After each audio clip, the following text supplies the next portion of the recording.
Hey guys, I'm Amira and welcome to Open Up. This is your communication podcast and I am your host, also known as the communication expert. I'm your podcast host, your life coach, and also a speaker. Each and every single week, I'm going to be bringing you conversations to help you level up the way that you communicate, whether that's with yourself or in your relationships. Through each conversation, you're going to leave with food for thought, skills that you didn't know you needed, and ways to develop your relationships. So join me here as you learn the lessons that you didn't get to learn at school. Pull up a seat and join us as we open up. We are well and truly underway with season 5 of the podcast. And I say we're episode 2, but that's just a lie in so many ways.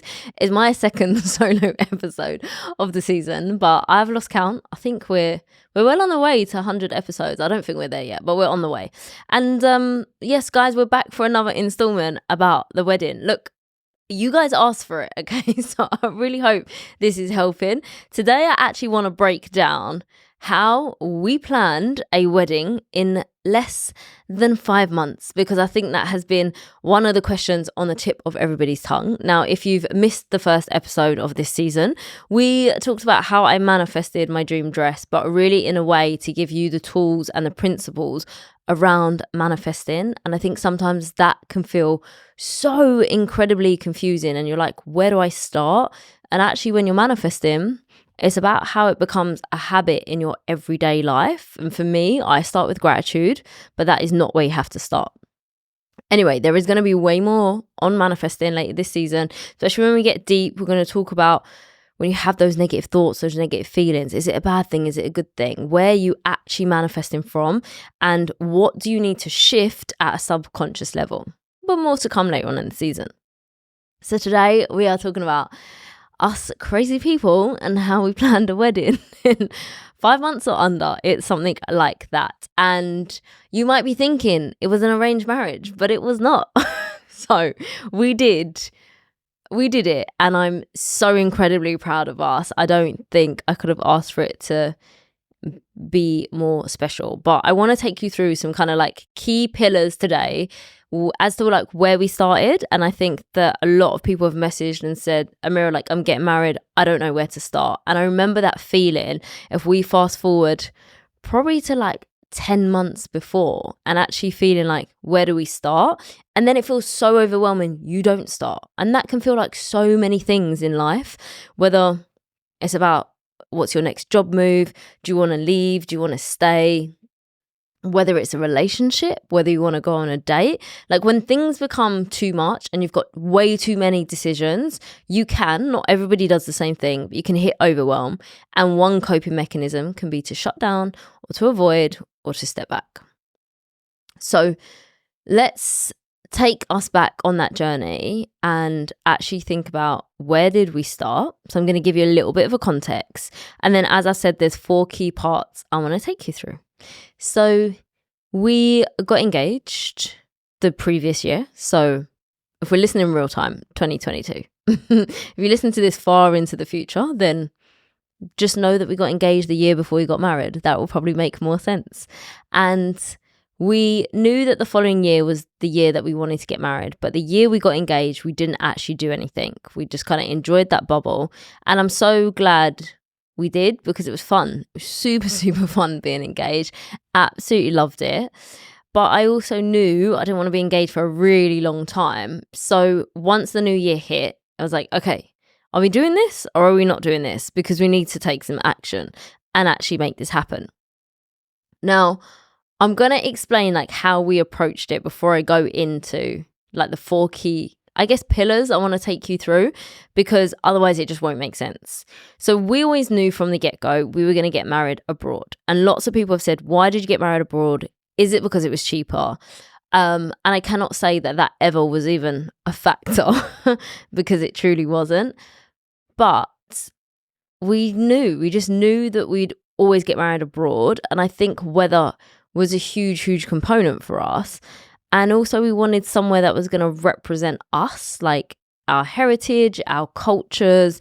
And so being able to find a space that represented us, that had warm weather, and also where all of our people could come together and celebrate and have a really awesome weekend felt like a really special way to kind of start this new chapter together. So that's kind of where we started. And so that kind of had a knock-on effect on the next stage or the next thing we were doing, because legally we couldn't get married in Spain unless you are Catholic or unless you are a citizen of Spain, meaning we knew legally we'd have to actually do our ceremony in the UK, which to some degree made it easier and to some degree totally didn't. And everybody approaches it really, really differently. So for us, we actually started with the legal wedding because it felt easier and it felt a lot more manageable. Now, as a result of that, kind of turned into 2 weddings, which now I'm really glad it did. But at the time, I remember feeling like I didn't want to have 2 dates to celebrate. I wanted like 1 date with everyone together. But as I always say, the universe always has a plan and it always works out exactly as it's supposed to. So our step 1, first of all, was we actually focused on the legal wedding, and we put all of those pieces into motion first. And it's kind of why then we had 5 months to plan our other wedding, or our part where we were going to celebrate with all of our friends, because we did one thing at a time. And it was intense. It was incredibly intense. And it felt quite hard at the time to try and do the civil ceremony and the wedding in Spain and both work and run businesses. So everybody has asked me, did we have a wedding planner? We did not. We did not have a wedding planner. And I'm really proud that we did it ourselves. Although many sleepless, stressful nights. But now I can say it was worth it. And I really do feel like we came together as a team and we really grew as a couple in those like 5 months or so. And we joke, and Mr. Louis Q says, well, he said at the end of it, he's like, I really truly think that we could be wedding planners now. And I'm like, yes, most definitely. So my first thing is, if you're getting married abroad, decide where you want to get married. And for us, there was a few, I don't think we took too long to actually decide. There was a few things that we thought about. And for us, it was actually, where can we get married abroad where we also feel like a connection? I can't explain why, but we do feel connected to Spain. Everyone assumes that we've got Spanish heritage somewhere within us, but as far as we know, no. So I'm faking it.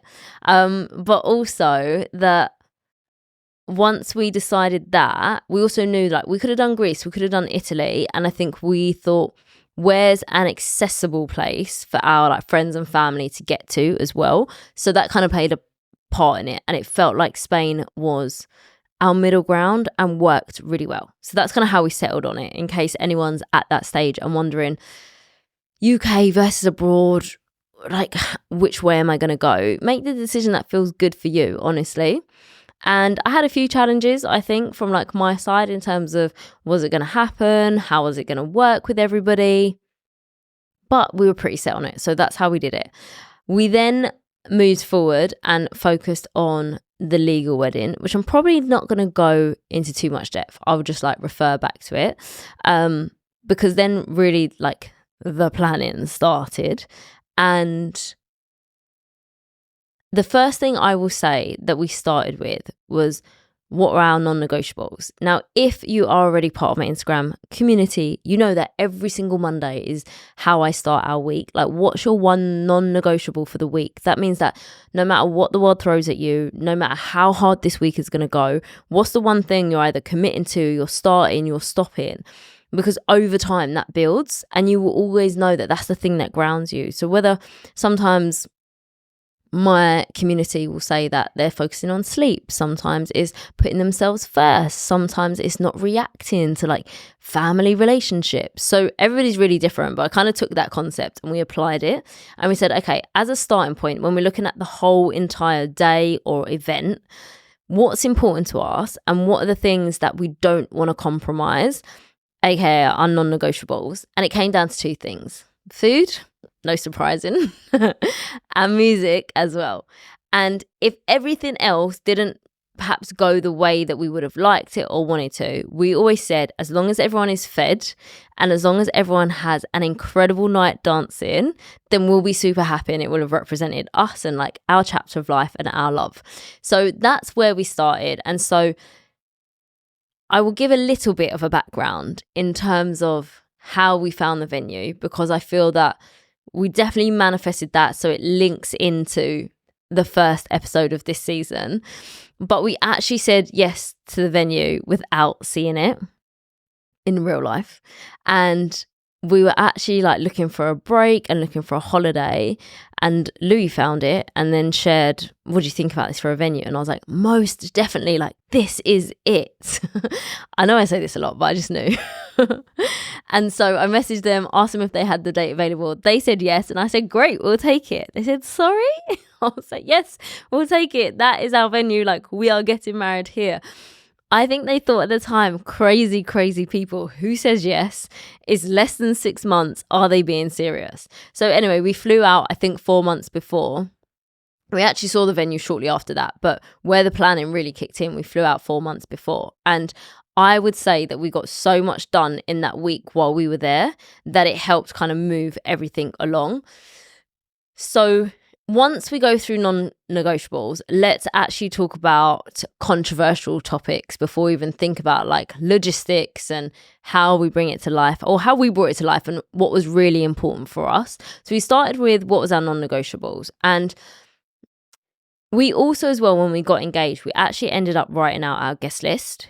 And by the time we actually came to like review it, probably was a year later, and it hadn't really changed, which was a good thing for us. So it meant that those people on our guest list were truly the people that we wanted there, that were part of our life, and that was something that we agreed on. And I know when I'm talking about controversial topics, when it comes to wedding planning, guest lists can be one. And it often comes down to like, do you have an equal amount of people on both sides that you want to invite? Are you inviting other people because you feel like you should? Are perhaps your parents or someone else paying for certain parts of the wedding and you feel like you then have to invite their friends? So I do feel that we were quite cut and dried on a lot of things, and we also agreed very much as a couple. And so we didn't really allow too much space for other people's opinions, which won't go down very well with everybody. But when it comes to controversial topics, you have to do what's good for you. And sometimes the guest list can be one of the hardest things to nail down.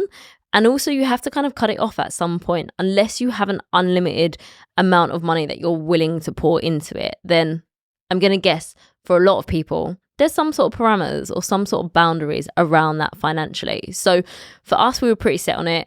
Guest list more or less stayed the same from the get-go. And for us, it wasn't actually that controversial.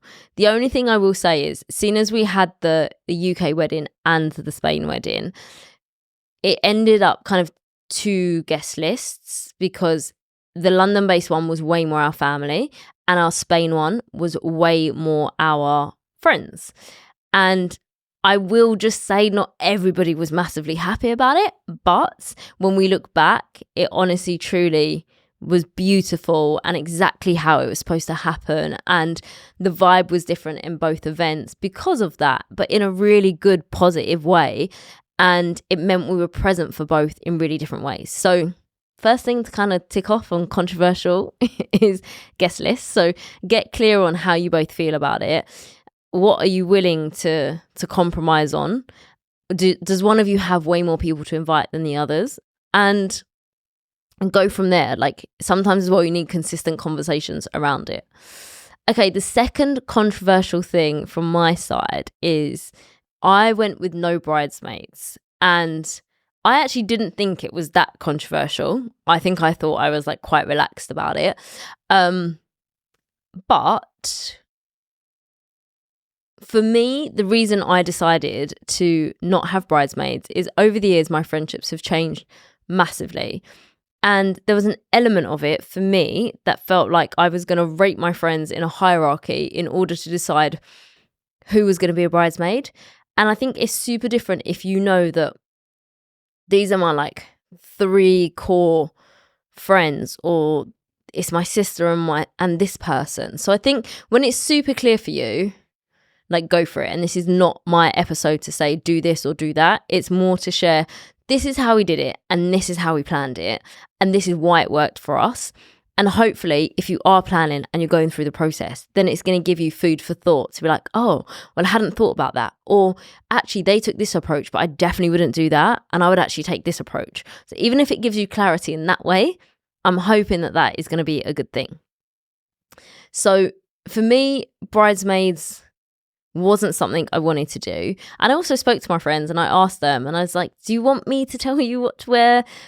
Would you rather choose your own? And they're like, yeah, no, we're quite comfortable. And it happened really organically and beautifully on the day because everybody just came together.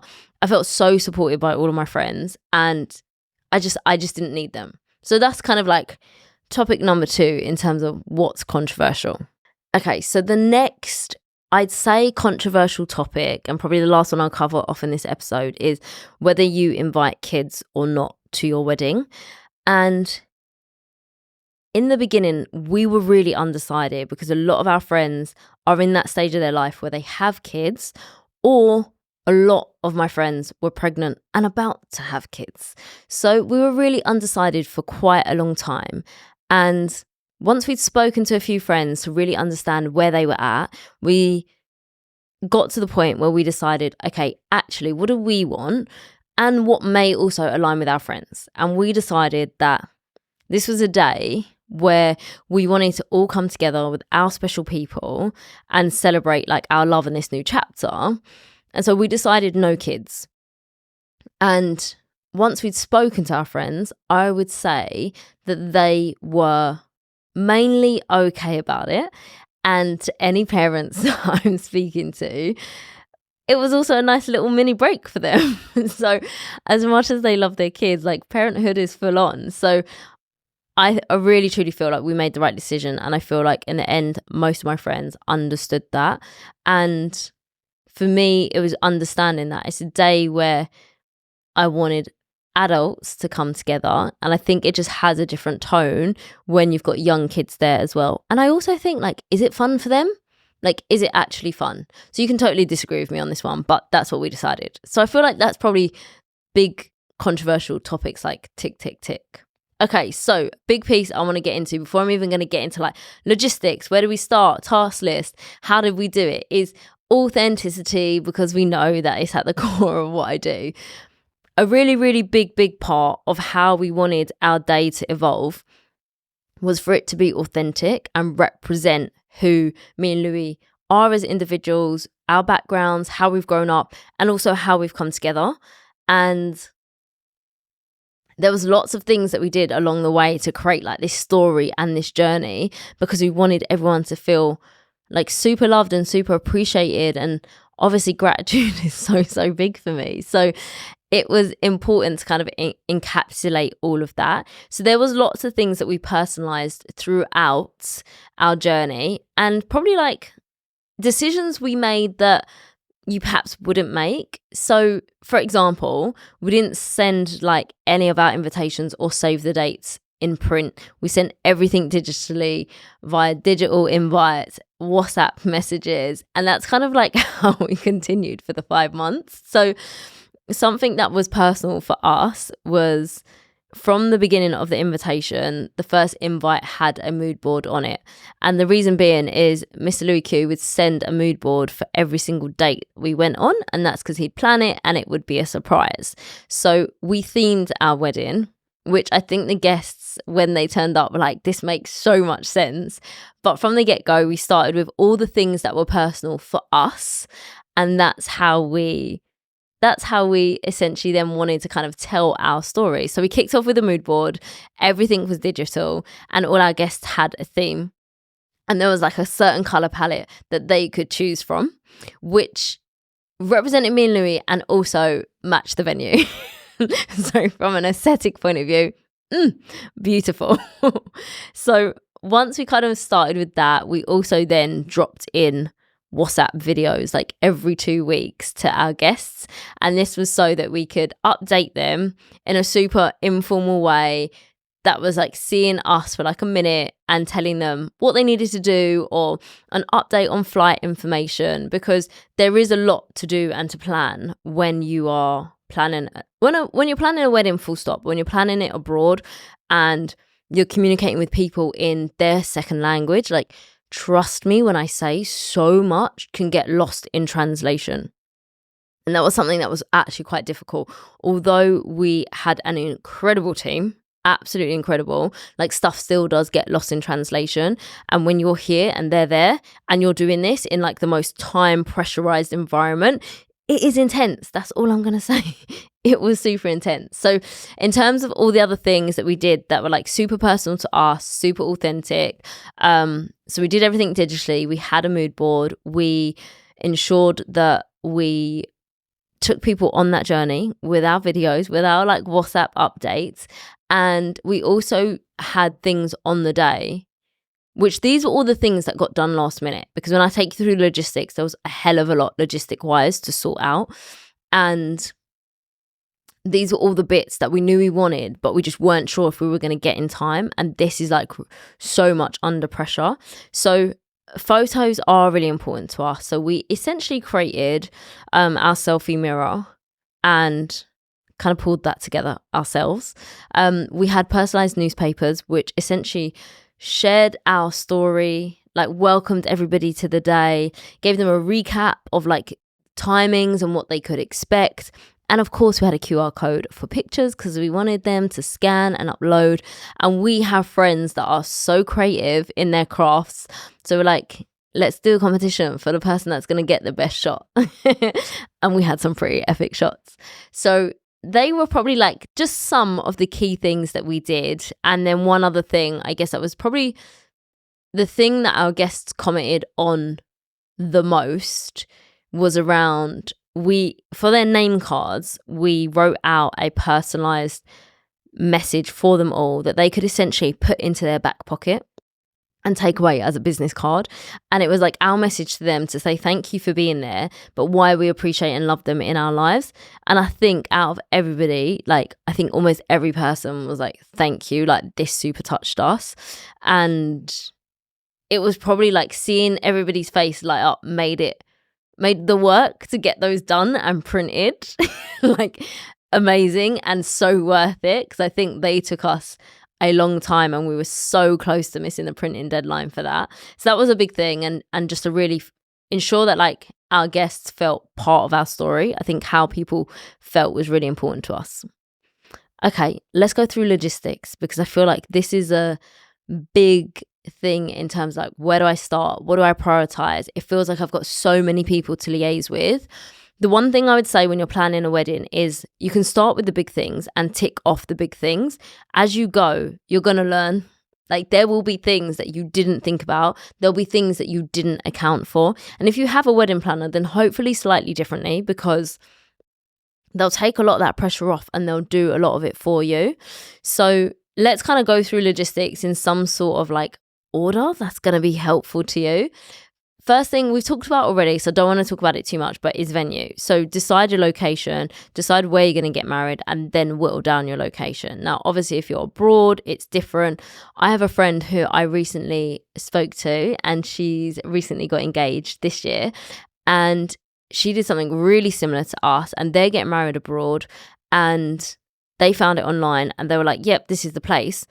And the only reason they went to view it is because the venue said you have to come and see it, because we want to make sure that you're serious and you need to pay the deposit. So they were like, fine. But she knew that that was the venue. And I think that's the only venue they looked at. And we only looked at one in Spain, and that was our one. So I know it doesn't always work out like that. But sometimes there is that phrase of, I know, for example, if you're going to keep on giving me more choice, I'm less likely to make a decision. So understand how you like to work best. If you're going to get overwhelmed, strip it back like I do.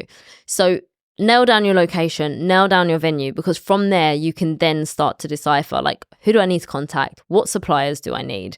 And then for us, it's like, put in your non-negotiables. So for us, it was food. Like, we wanted to make sure everyone loved the food. Some people commented and said it was the best steak they ever had.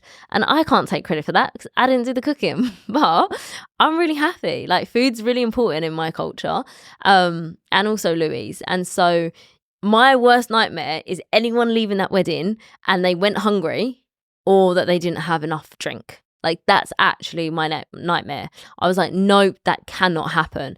And we had an incredible team. We had a renowned chef. So we had a 4-course meal. It was absolutely out of this world. And also, when you're planning a wedding, think about dietary requirements. So we did a hell of a lot of, my business manager will tell you, because I do things so manually and she then goes and automates everything for me.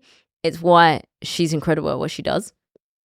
And we essentially were collating so much information from our guests. So flight details, where they're staying, because lots of our guests didn't know each other. And we just wanted to give people the option, if they were traveling on their own, they could hook up with certain people and just make their life a little bit easier, share a taxi, not even necessarily share a room, but know if they were in the same hotel as other people. So we did a lot of that information. We collated all the dietary requirements. So just something to think about, because our lovely guests, and if you're watching this, you know, had a lot of dietary requirements. And it is important if you want people to feel valued as well. And it was good that we had that information ahead of time, because it just meant we could plan for it.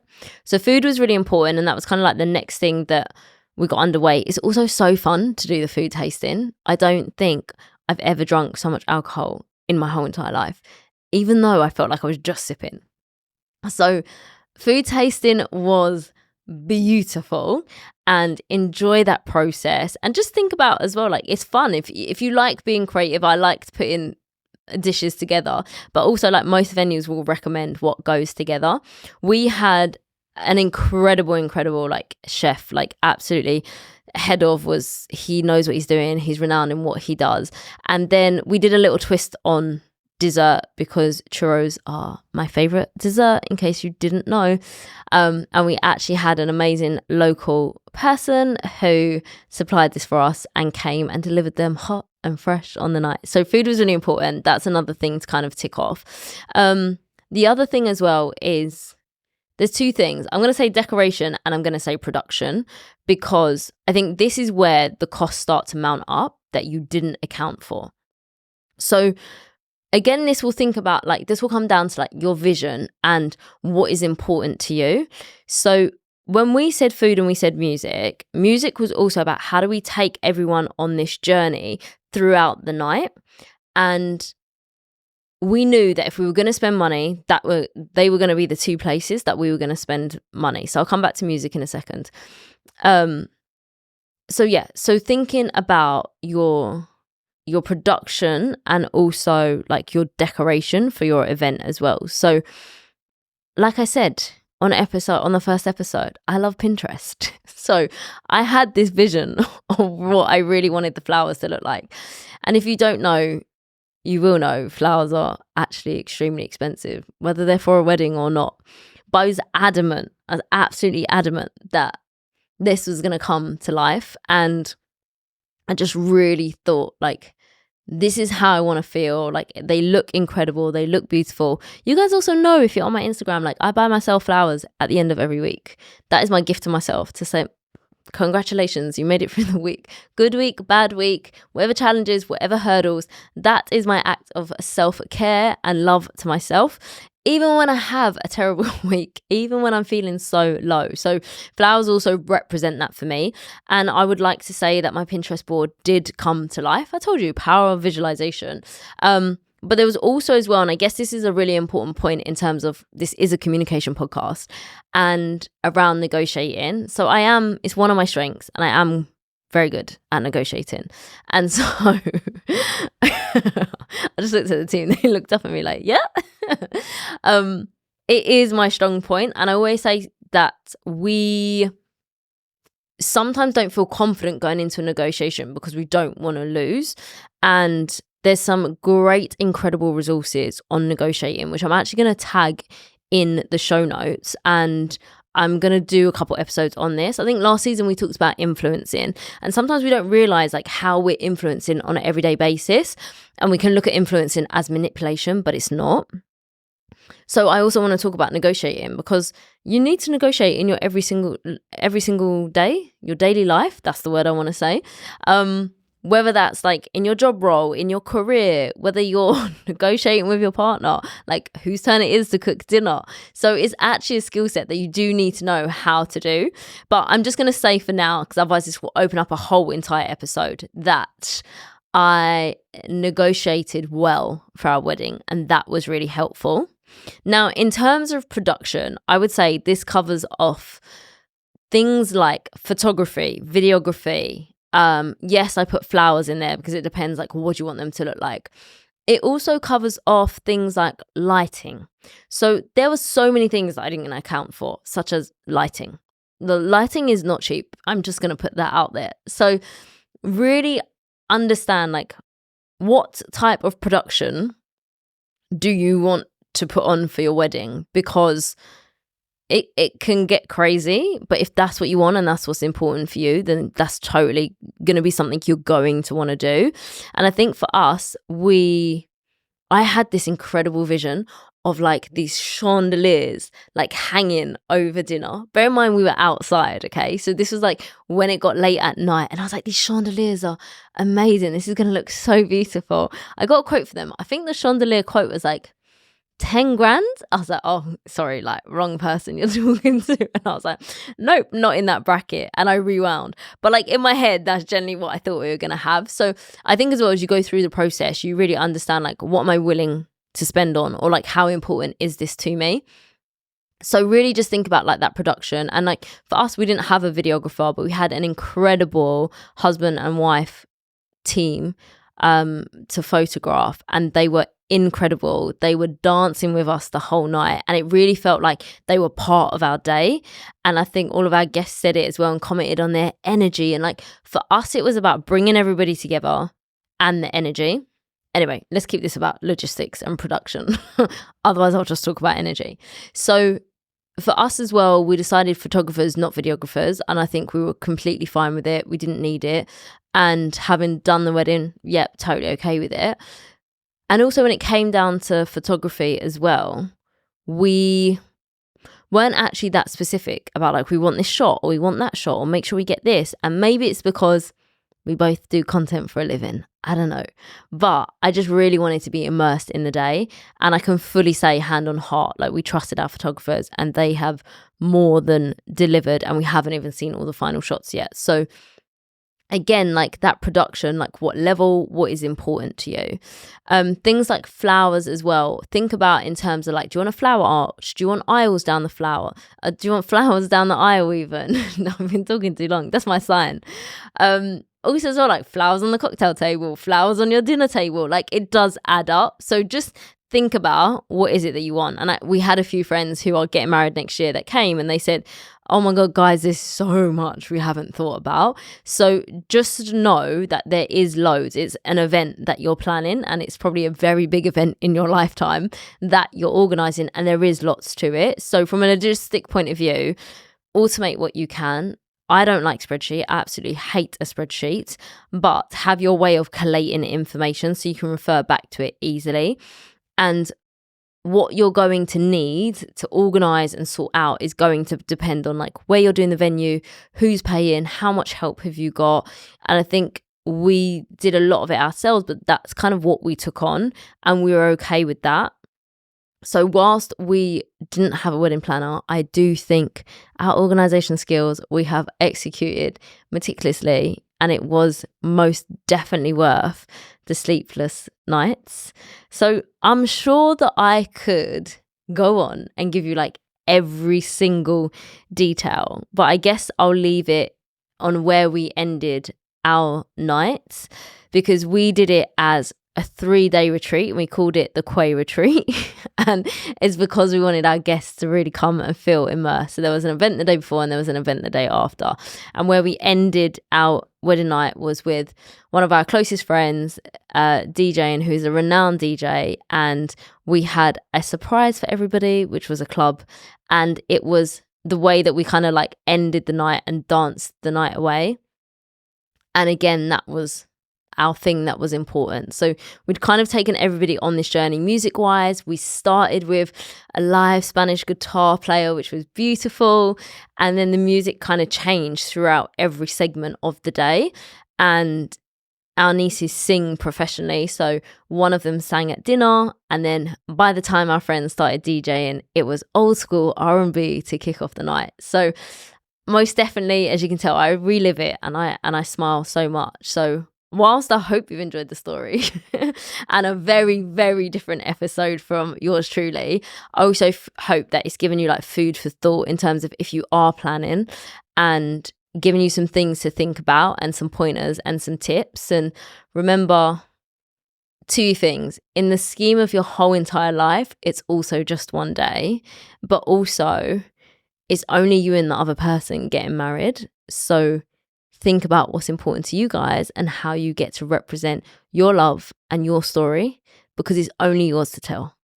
Guys, thanks for joining us for another conversation this week. You know the deal by now, so please hit subscribe, leave a review. Don't forget to share this with a friend. And if you want to come and hang out with me, then click Instagram. You'll find me at _communication expert.